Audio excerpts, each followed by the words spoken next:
ভয় লাগছিল, আর মানে চুপচাপ বসে বসে 5টায় ঘুমিয়েছি আর নামাজ কালাম পড়েছি। নামাজ পড়ে যেন স্কুলে মানে আমি এরকম না যে গোল্ডেন লাগবে, জিপিএ 5 লাগবে বা বৃত্তি লাগবে, এরকম কিছু না। আমি বলেছি আমি আমার সব বান্ধবীরা যারা মোনাজাত করছে সবাই যেন ভালো রেজাল্ট পায় আর স্কুলে হাসি মুখে আসতে পারে।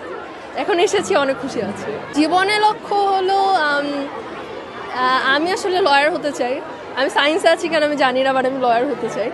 এখন লয়ার হয়ে তারপর যদি একটা সেভিংস ক্রিয়েট করতে পারি তখন আবার এনজিও খুলব লাইফে। মানে এনজিও খুলে আমাদের যেগুলো এতিমখানা আছে, যারা মানে ফ্যাসিলিটিস পাচ্ছে না, তারাও যেন আমার মতো এত মানে উঁচু ড্রিম করতে পারে, সেটার অপরচুনিটি আমি ক্রিয়েট করব। সেটা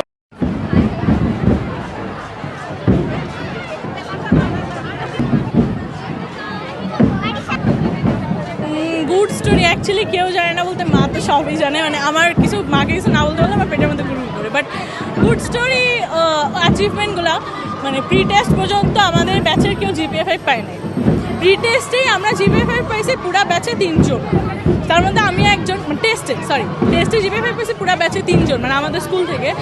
মানে টেস্টের কোথায় আমাদের ইউজুয়াল তো টেস্টের কোশ্চেন এসএসসি থেকে অনেকটা হার্ড হয়।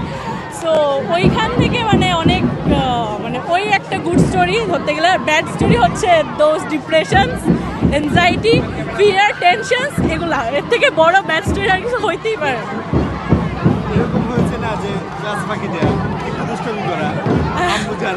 সত্যি কথা বলতে আমি মানে অ্যাজ আ ব্যাচ হোল্ডার আমি কখনো ওইভাবে ফাঁকি দিতে পারি নাই, বিকজ আমার কাছে অনেক কয়েকটা দায়িত্ব ছিল, পুরো স্কুলের দায়িত্ব, যেহেতু আমরা ব্যাচ হোল্ডার। বাট হ্যাঁ, 2-1বার বাঙ্ক দিয়েছি, কিন্তু সেটাও মা জানে, সেটাও সব কিছু মা জানে। বাট বাঙ্ক ওভাবে দেই নেই, বেসিক্যালি হয়তো বা কাজের ফাঁকে এখন একটা ক্লাস আছে, ক্লাসটা করতে চলছে, ঠিক আছে, ওখানে কোনো একটা কাজ আছে, কাজটা করে আসে। মানে যেহেতু ব্যাচ হোল্ডার পুরো স্কুলের দায়িত্ব, কোথাও না কোথাও আমাদের কাজ থাকে, ডিউটি থাকে। সো ওইরকম ছোটোখাটো, বাট ওইভাবে বাঙ্ক আমি দেয়নি, অফিসিয়ালি বাঙ্কার আমি না। ভবিষ্যৎ মানে আমাদের কলেজে অবভিয়াসলি পড়ার ইচ্ছা, তারপরে অনেক বড় ইচ্ছা আছে বুয়েটের দিকে, এখন ঠাকুরজের দিকে নাই। ভাবি মাল্টিনেশনাল কোম্পানিতে জব করবে। হাউসওয়াইফ। আমার সপ্তর্ষি টুকুর সাহা।